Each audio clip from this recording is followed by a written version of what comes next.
sucre cristal. Dans ma casserole, je commence par verser mon lait et je mets un feu doux. Je rajoute le zeste d'orange pour qu'il puisse infuser dans la casserole. Je rajoute une partie de la cassonade. Dans ma saladière, je mets mes jaunes d'œufs, le reste de la cassonade et je mélange le tout. Je mets la maïzena pour obtenir un mélange bien lisse. Ensuite, je mets la poudre de baobab, c'est facultatif, pour ceux qui n'en ont pas, vous ne mettez pas. Et je continue à mélanger.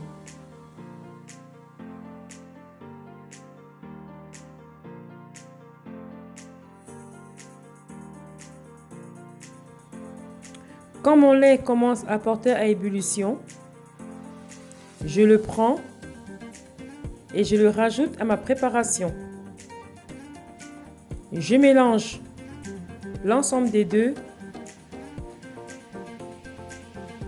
et je remets ensuite dans la casserole et je tourne jusqu'à épaissir.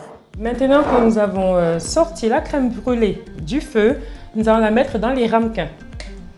Avec ma cuillère, je remplis mes ramequins.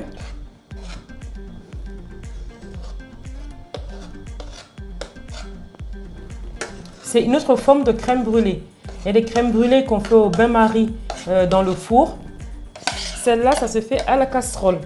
Donc, vous voyez bien que j'ai mélangé de la maïzena et de la poudre de baobab que je vous ai déjà présenté dans une autre vidéo qui a beaucoup de vertus nutritionnelles pour les enfants et les adultes.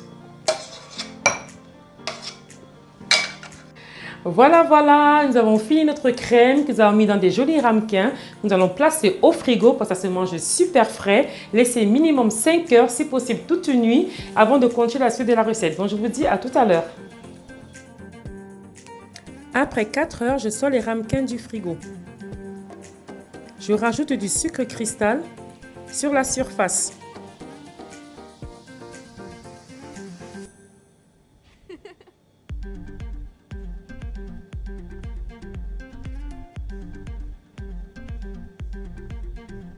Ensuite, je prends mon chalumeau et je passe au-dessus du sucre pour le caraméliser.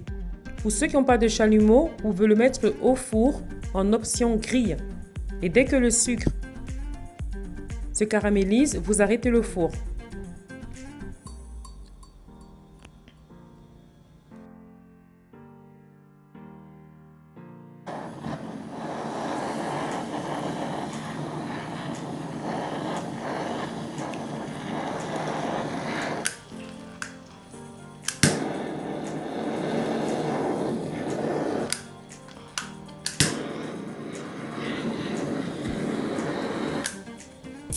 Et voilà, j'ai fini de flamber mes crèmes brûlées. Ensuite, je les remets au frigo pour que ça prenne bien et on va passer ensuite à la dégustation. Et voilà, nous avons fini notre recette de la crème brûlée. Elle est restée au frigo, nous allons passer au chalumeau. N'hésitez pas à refaire la recette chez vous, mettre les commentaires en bas de la vidéo et surtout abonnez-vous à la chaîne pour de nouvelles recettes. Ciao, ciao! En attendant, moi je mange.